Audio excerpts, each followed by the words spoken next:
It has been the greatest honor of my life to serve as your president, and while it has been my intention to seek re-election, I believe it is in the best interest of my party and the country for me to stand down and to focus solely on fulfilling my duties as president for the remainder of my term.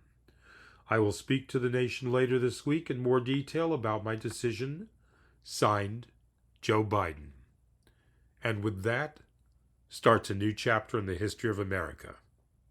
This is A World Gone Mad. I'm your host, Jeff Allen Wolf, Season 1, Episode 27.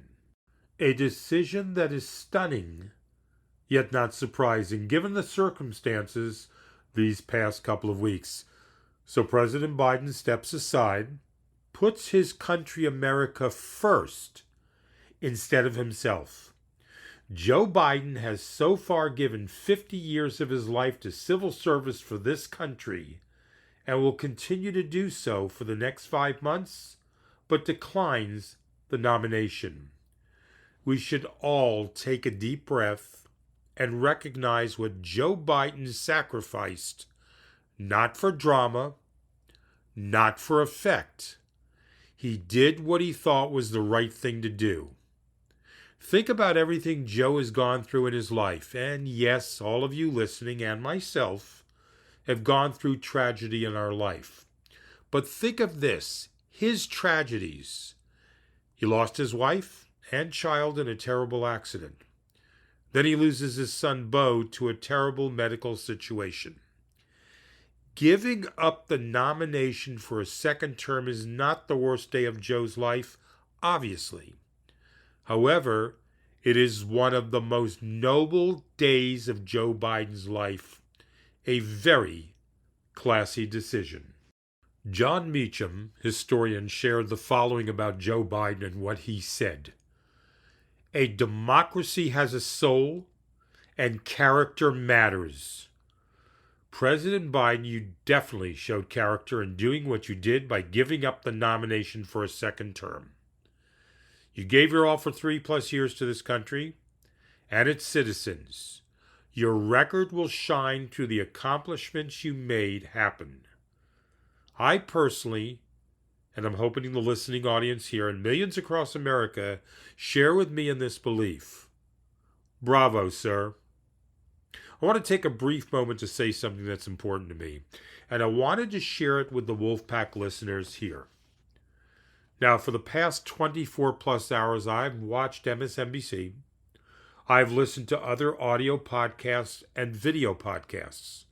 And the one conclusion I can come to is, and I say this respectfully, is a lot of these people shouldn't be doing a podcast, whether it's be audio podcast or a video podcast. They are focused right now on who is to blame for Joe stepping aside. They are focused on the reasons why Joe Biden is no longer running for president. It's the Democrats' fault, they scream and state. And I'm going to quickly wrap up this point. I don't want to waste any more time on this and spend energy and debate on who did what to whom. This is asinine and counterproductive. It's misplaced energy. It is sensationalism. It is commentary for the sake of effect and drama.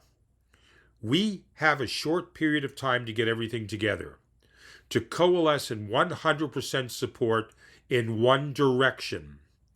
We need to move on and get to the reality of the situation. President Biden made the decision because he saw the writing on the wall. He wasn't forced out. Because if he believed he could do the job, he would have continued. But he did the right thing. So enough with the blame game. Let's move on to the more important matter at hand. Spend our precious moments before the election, a little over 3 months from now, with our support, our 100% support for the new nominee for President of the United States. And at this time, Kamala Harris is the new nominee. Let's move forward. I want to take a moment to read what Kamala said in case you missed it. I am running to be President of the United States. It has been the honor of a lifetime to serve alongside our Commander-in-Chief, my friend, President Joe Biden, one of the finest public servants we will ever know.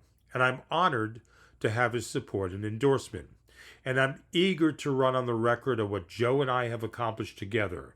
We built our country back after our predecessor left it in shambles, making historic progress in reducing prescription drug costs, upgrading our nation's infrastructure, fighting climate change, and more.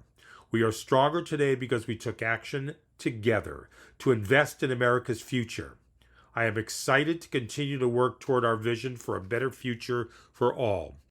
I am honored to have the President's endorsement, and my intention is to earn and win this nomination. In the coming days, as I hit the campaign trail to meet with Americans and lay out the choice in front of voters in the fall, I cannot imagine two more starkly different visions for where we want our country to go. We can choose the dark path of Project 2025 with less freedom and more division, or we can choose to pull together and do the work for the people. These are not ordinary times, and this will not be an ordinary election. But this is our America, and I need you with me in this fight. Together, I know we can win this election and save democracy. More soon, Kamala. Kamala's opening shot at the start of her nomination and run for the presidency of the United States. So, here we go, to paraphrase from Heath Ledger's The Joker in the Batman movie. You know, I saw some posts about, there's not enough time for this. This is destructive. Why are we doing this? I disagree. You know why?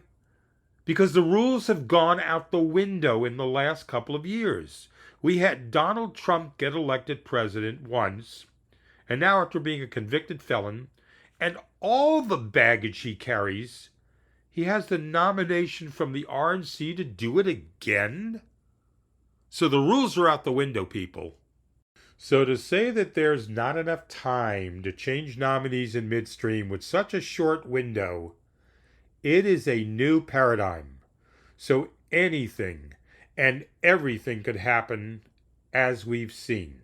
Now we await Kamala Harris's decision on who her VP will be, and this may have decided before you hear this recorded episode, but we have a big bench for the Democrats for potential VP.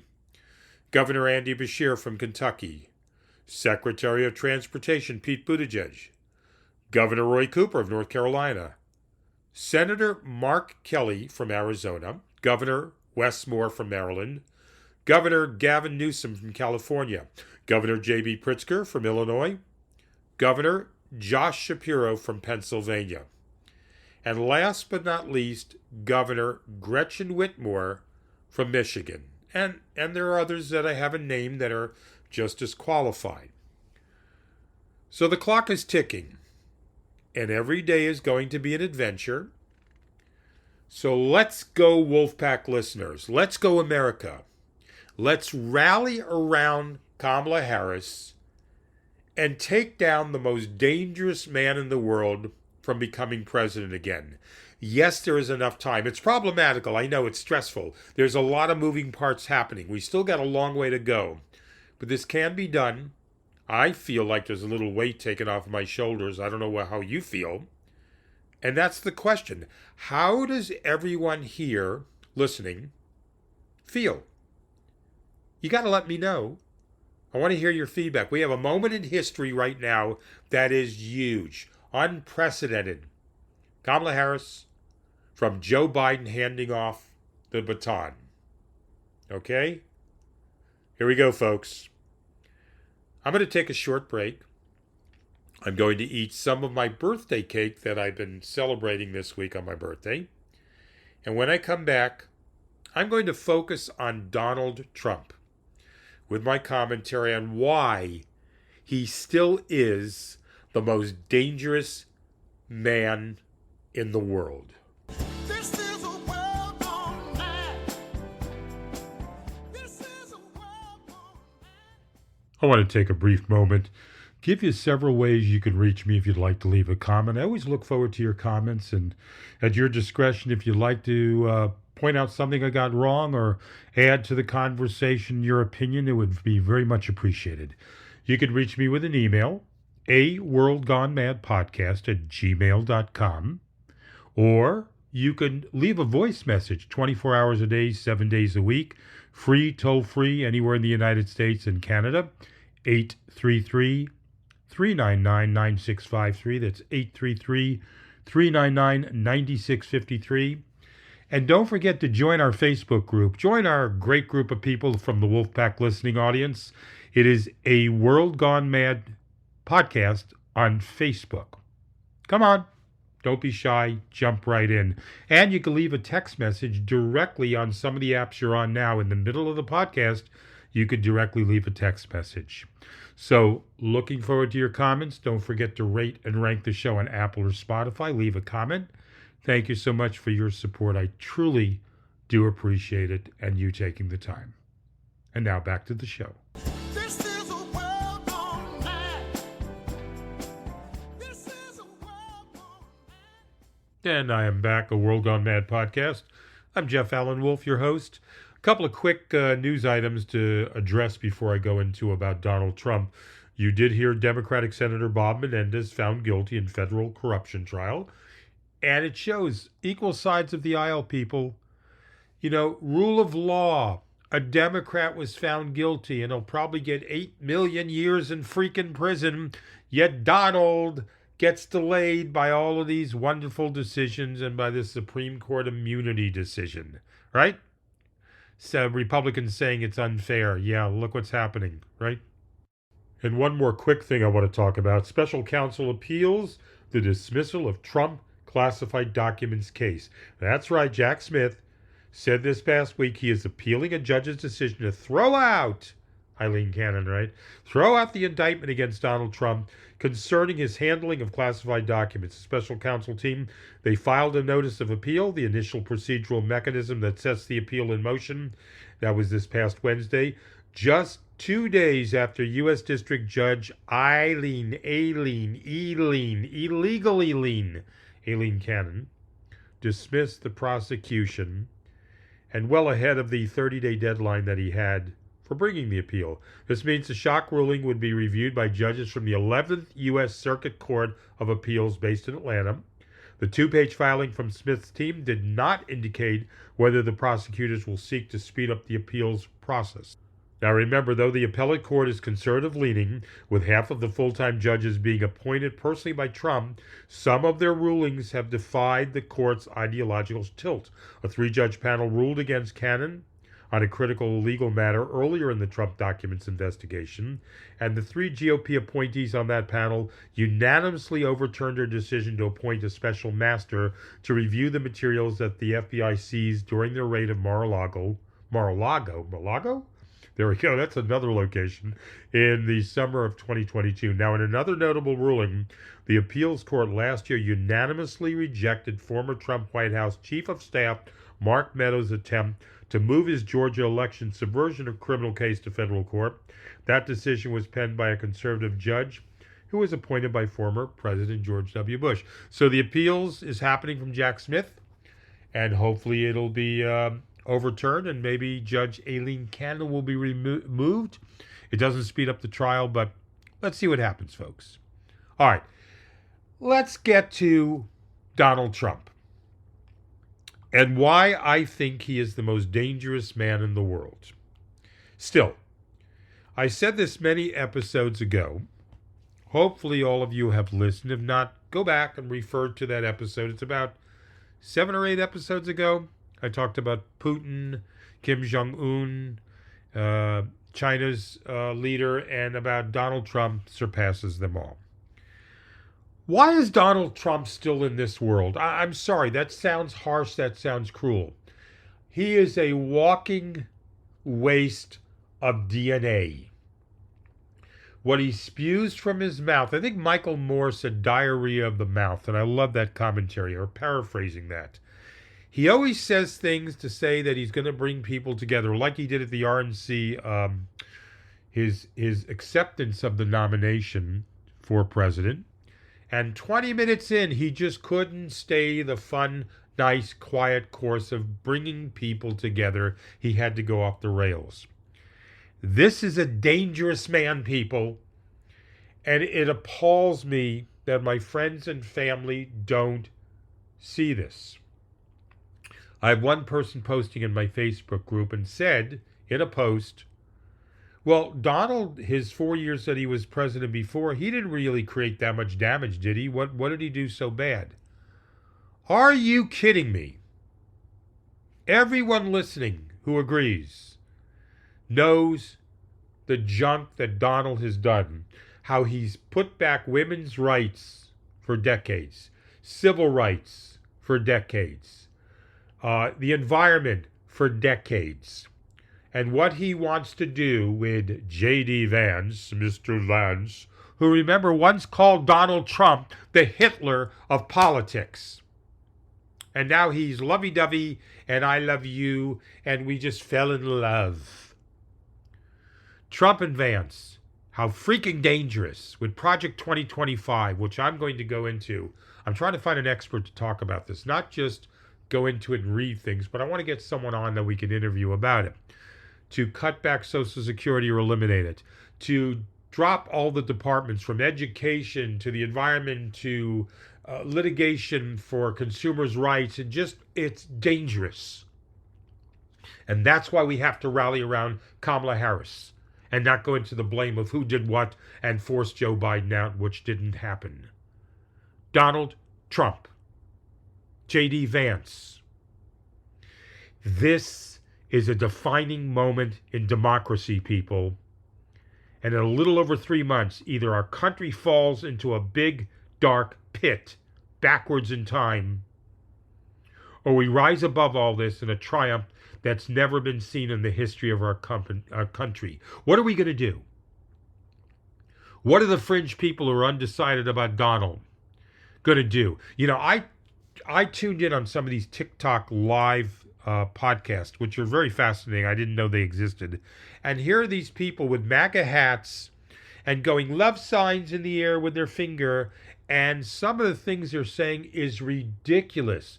I knew about how the MAGA people felt about Trump, but to hear it out of their mouth, to say things like, Joe Biden has done so many crimes, he would be in prison for 100 years. And on and on and on, saying things were made up against Donald and all the fake evidence. And I just was watching this at midnight and couldn't believe my ears about some of these lunatics who support Donald Trump. Not support a Republican, not support a Democrat, but support Donald Trump, the most insane nutcake at 78 years himself, who says things and then goes off the rails and embraces dictators against the fabric of our country and the citizens, and wants to deport millions of people, and wants to roll back all the good that Joe Biden has done and what the Democrats have done in Congress, and wants to destroy this country. It's scary. And I'm telling you right now, you need to talk to your friends and family who are supporting Donald and wake them up if you can. Because we are in scary times, people. And Donald Trump, no matter what anybody writes to me, texts me, and phones me and says, I'm overthinking this and I'm overdoing this, Donald Trump is the most dangerous man in the world. Well, here we are, people. And now, at the starting gate, moving forward, second by second, minute by minute, hour after hour. I am going to calm down and have my last remaining bite of my birthday cake, look through the goodies that I received from my girlfriend, hug my dog, and calm down for the remaining time I have left for my birthday. Hopefully I'll hear from you with your comments. And I will see you again in a week with another episode of A World Gone Mad. I'm your host, Jeff Allen Wolf. And until then, stay hopeful.